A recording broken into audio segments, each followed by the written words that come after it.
হলদিয়ায় মর্মান্তিক দুর্ঘটনা। হঠাৎ বিদ্যুৎপৃষ্ট হয়ে প্রাণ গেল একই পরিবারের 3 জনের। ঘটনাটি ঘটেছে পূর্ব মেদিনীপুর জেলার হলদিয়া উন্নয়ন ব্লকের কুমারপুর গ্রামে।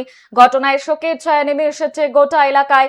নতুন বাড়িতে বিদ্যুৎ আসবে, সবাই আনন্দে ছিলেন, কিন্তু বিদ্যুতের কাজ চলাকালীন শর্ট সার্কিট থেকে একই পরিবারের 3 জনের মৃত্যুর অভিযোগ উঠল শনিবার পূর্ব মেদিনীপুরের হলদিয়ার কুমারপুর গ্রামের। এই ঘটনায় ব্যাপক চাঞ্চল্য ছড়িয়েছে। মৃতদের মধ্যে রয়েছে সিরাজ মল্লিক, বয়স 43 বছর, তার স্ত্রী আলিয়া বিবি, বয়স 41, এবং তাদের 12 বছরের ছেলে আনাস আলম মল্লিক। গোটা ঘটনার তদন্ত শুরু করেছে পুলিশ এবং স্থানীয় বাসিন্দাদের সূত্র মারফত জানা গিয়েছে, বাংলা আবাস যোজনায় নতুন বাড়ি তৈরি করেছিলেন সিরাজ, আর এদিন রাতে সেই বাড়িতে নিজেরাই বিদ্যুৎ সংযোগের কাজ করছিলেন।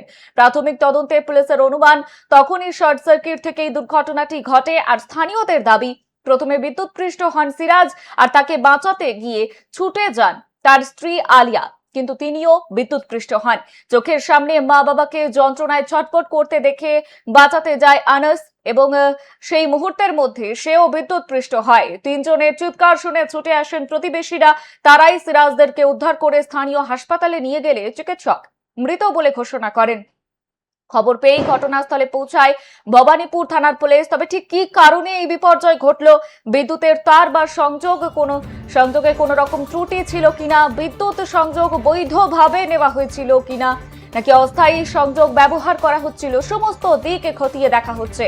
ময়নাতদন্ত রিপোর্ট হাতে এলে মৃত্যুর সঠিক কারণ সম্পর্কে জানা যাবে।